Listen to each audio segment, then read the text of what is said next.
आपका स्वागत है हमारे बोधि थिंक्स बेस्ट चैनल में। तो चलिए आज हम बुद्धि और भाग्य की कहानी आपको बताते हैं। एक बार भाग्य और बुद्धि में बहस हो गई। भाग्य ने गर्व से सिर उठाकर कहा, मैं बड़ा हूँ।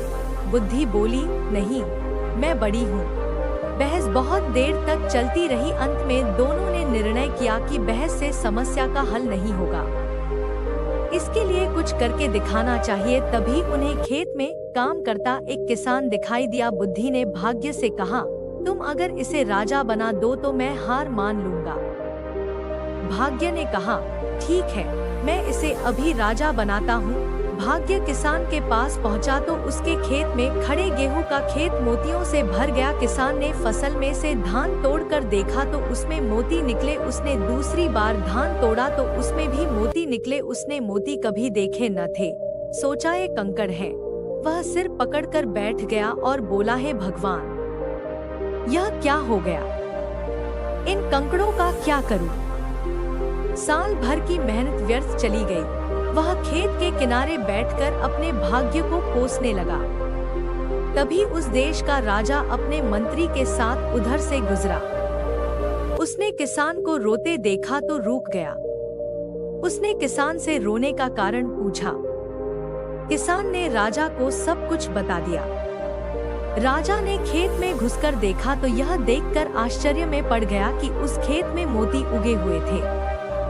राजा ने मंत्री के यहाँ एक और बुलाकर कहा, क्यों ना हम अपनी राजकुमारी का विवाह इस किसान से कर दें? वह हमारी इकलौती संतान है। इस भाग्यशाली आदमी के साथ सुखी रहेगी। मंत्री ने भी राजा की हाँ में हाँ मिलाते हुए कहा, आपका विचार उत्तम है। अब राजा किसान से बोला, सुनो, तुम यह सारी फसल काटकर राजमहल में पहुंचा दो। इसके बदले में हम तुम्हारा विवाह अपनी पुत्री से कर देंगे और बहुत सा धन भी देंगे। किसान तुरंत तैयार हो गया। इस तरह उसके खेत के सारे मोती राजमहल में पहुंच गए। यह देखकर बुद्धि मुस्कुराई तो भाग्य बोली, देखती रहो, यह राजा बनने ही वाला है। राजा ने अपने वचन का पालन किया। उसने निश्चित दिन अपनी पुत्री का विवाह उस किसान से कर दिया। किसान बहुत प्रसन्न था। जब राजकुमारी सजसवर कर किसान के कमरे में आई तो उसके मन में विचार आया कि कहीं यह चुड़ैल तो नहीं है। उसने बचपन में सुन रख था कि चुड़ैल सुंदर रूप धारण करके आदमियों का खून चूस लेती है और उन्हें मार डालती है। चुड़ैल के हाथ पड़ने से अच्छा है कि मैं यहाँ से भाग जाऊं। यही सोचकर वह कमरे से निकल भागा। वहां से भागकर किसान नदी के किनारे जा बैठा। तभी राजा के सैनिकों ने उसे देख लिया। वे उसे पकड़कर राजा के पास ले गए। उसे देखकर राजा को क्रोध आ गया। उसने किसान को कठोर दंड देने का निश्चय किया। बुद्धि ने भाग्य से कहा, देख लिया तुमने, अब इस आदमी को सजा होने जा रही है। बोलो, क्या कहते हो? निराश होकर भाग्य बोला, अगर तुम इस आदमी को बचा लो तो मैं हार मान लूंगा।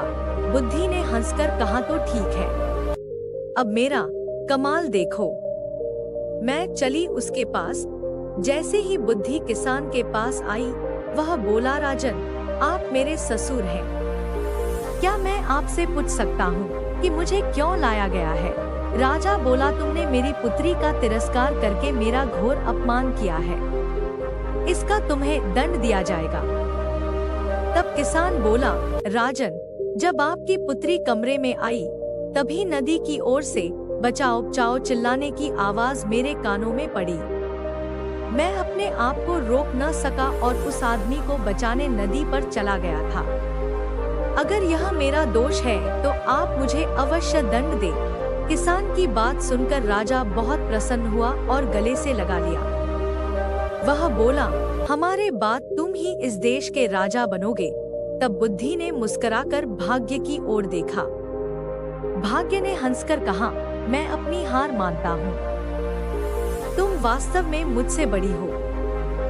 अगर आपको हमारी ये कहानी पसंद आई होगी तो हमारे चैनल को लाइक और सब्सक्राइब जरूर कर देना। नमो बुद्धाय।